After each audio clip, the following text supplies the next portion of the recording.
Hello, what is up mga momsters, sir ma'am? Ako po si Ralph Cifra, isang visual artist from Manila. And today, check natin yung action figures for paint rubs, paint scratches, and paint smudges. Yan, tingnan natin. So, na-top coat ko na to using Boss Knee Flat Clear and nag-cure na rin siya. Thank you very much, Sir Throttle P, for sending this over for customization. Super cool project. Yan, tapos na tayo. So, check natin yung head ni Juggernaut. Teka, lalayo ko lang to ah. Ihiga ko lang. Baka kasi mahulog siya. Okay, no problem naman. Wala naman nagkikiskisan. Dito sa arms, dahan-dahan lang. Ayan, reminder ko ulit sa mga clients natin. Be very careful sa pag-articulate ng mga action figures. Ayan, dahan-dahan lang talaga. Okay, wala namang paint scratches. Okay. Dito, okay lang naman. Hindi ko na siya itotodo. Dahil medyo masikip na rito eh. Yan na, medyo masikip na. Pag masikip na, hindi ko na ginagalaw. Hindi ko na tinotodo. Okay? So, dahan-dahan lang. Sa pag-articulate, okay? Wala namang. Nice naman to yan sa likod. Okay? Goods naman yan. Wala naman. For now, wala naman siyang paint rubbing. May mga allowance naman dito. So, goods, ano naman, may allowance naman yung surfaces. So, minimal naman yung paint rub or paint scratches. Yan na. Yan, dito rin sa elbow. Okay, wala naman. Dito sa elbow, okay. Check. Okay, dito mas malaki ang allowance niya. So, medyo mas ma-articulate natin siya ng mas malaki. Mas malaki yung range of motion niya. Ayan, no, laki ng allowance. Okay. Ibalik natin. Okay. This one. Okay, check lang natin. Chine-check lang natin to for paint rubs. Okay, okay naman.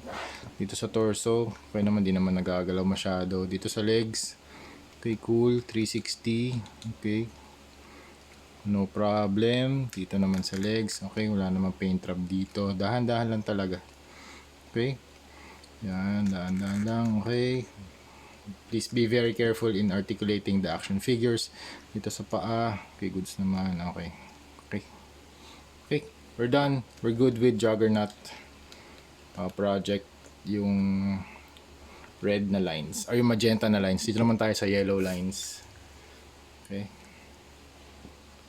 Sa head, okay, no problem. Articulate naman yan. Okay, dito. Okay, medyo masikip lang to, kaya hindi ko na rin gagalawin masyado. Okay. Up. Okay. Wala naman. Check. Okay. Okay, goods naman. Clean. I mean, wala namang paint rub. Hindi siya clean. Ano siya, weathered talaga.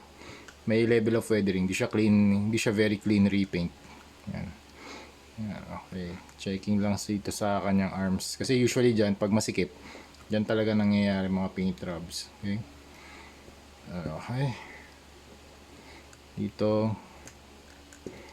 Okay, goods naman. Okay. Check lang natin. Check natin bago siya ilagay sa bubble wrap. Okay. Goods naman. Okay. Tapos dito. Okay naman. Wala namang problema. It's very smooth naman. Okay. Dito. Aray ko. Naipit na naman ako. Lagi ako naipit dito sa ano niya, sa likod.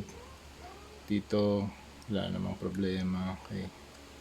Okay, dito wala namang problema. Okay. Sa likod. Okay, goods naman. Kahit dito sa back ng legs niya. Wala namang anything na paint chipping or wala namang any signs. So, I think we're good. Pabalot na natin to. Again, thank you very much Throttle P for the project. And yun. Actually, yung ginagawa ko ngayon puro weapons na. So, yun. Thank you very much for watching. See you sa next video. Bye-bye.